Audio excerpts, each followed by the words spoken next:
what's being called a nationwide teacher shortage. Stats show educators leaving classrooms in droves. Yeah, tonight our Verify team wanted to find out why they're quitting and what struggles they're facing. Here's Ariane Daytel to Verify.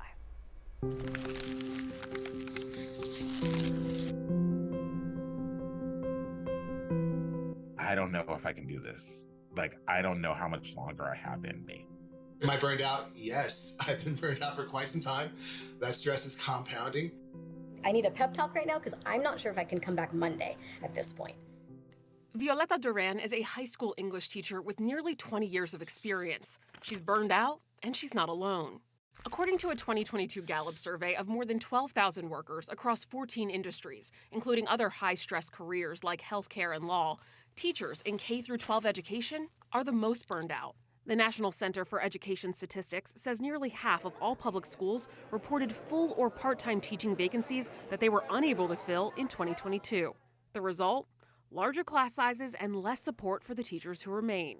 The impact is massive. Every student you add on top of that exponentially increases the difficulty in being able to aid every student. Aid that research shows students sorely need following years of disrupted learning caused by the pandemic. And teachers say they don't have the bandwidth to give. But class size is just the tip of the iceberg when it comes to what students and teachers are struggling with right now. Teachers say when they returned to the classroom full-time, students were less engaged and more prone to behavioral issues. My pay since I started has not quite doubled, but my rent has tripled. Throughout her career, Duran's salary hasn't kept up with the cost of living. The average teacher salary in the U.S. during the 2021 to 2022 school year was $66,432.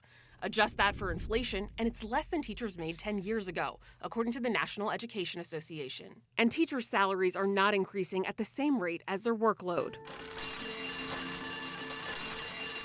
According to survey data from research organization RAND, nearly 60% of teachers reported working more than they did before the pandemic, with teachers working 6 more hours per week on average. The main reason?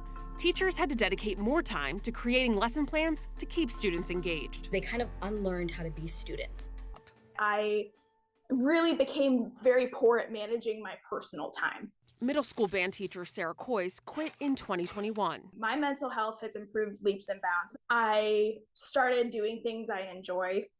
And it was actually, some of it was music. I realized how much I had stepped away from the thing I loved that got me into teaching in the first place. Teachers burning out and leaving the profession is nothing new.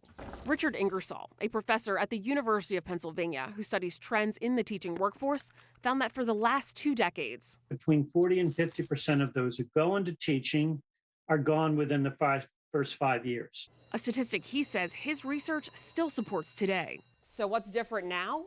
America's teaching pipeline is drying up. We're losing teachers faster than we can get new ones in. A report from the National Education Association, the nation's largest teachers union, revealed that more than half of their teachers in 2021 said they were more likely to quit or retire early because of ongoing job stress. On top of that, less people are studying to become teachers. Most states require teachers to at least have a bachelor's degree to teach at any grade level. The majority of teachers have a degree in education.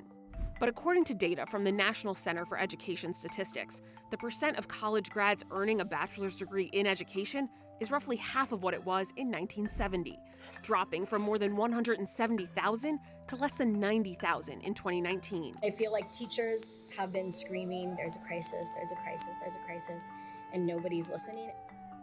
So who's going to teach America's children when that pipeline dries up? It's going to get a lot worse before it gets better. A great insight for all of us. Tomorrow night at 10, the Verify team is going to show us what's being done at the state and federal level to bring teachers back to the classroom. Plus, we'll talk about the one university that's offering students full ride scholarships to pursue degrees in education.